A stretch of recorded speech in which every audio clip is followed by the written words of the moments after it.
one of the most contentious issues confronting us today remains the expiration of land leases. This is evident in the sugar industry and likewise the dairy industry.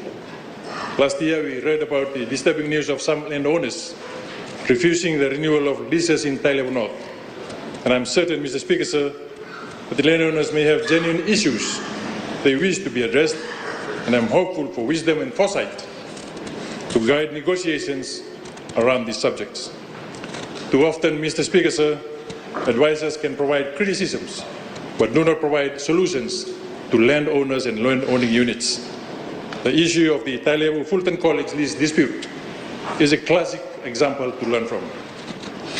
That once beautiful school now lays silent as the management of this proud college made decision to relocate to its new location in Sambetonandi.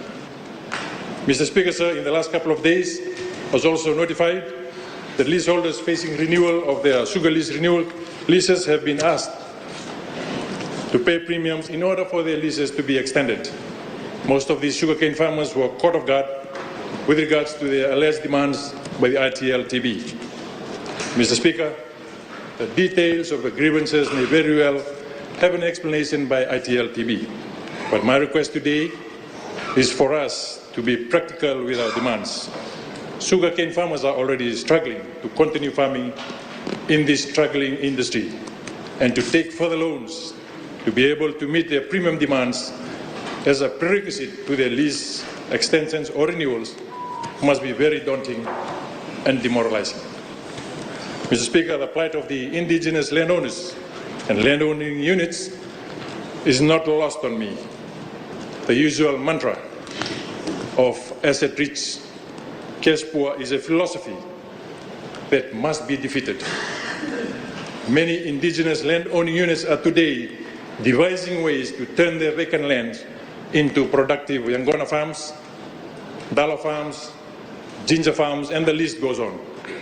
Some of the most common arguments prevailing over land leases is on the absence of compensation for the use of natural resources like land and sea, and the disparity in lease payment against the wealth and benefits derived by those leasing the land. And I urge the coalition government to immediately set up a Lease Review Committee to look into the plight of both landowners and tenants so that we address these issues once and for all. ITLTB may not have the ability nor the political will to address these challenges that we need to resolve. The people of Aseri, Mr. Speaker, sir, have asked for compensation for land use by the state over the years without any proper compensation, like that which the FNU Nursing School and the Fiji School of Medicine sits on.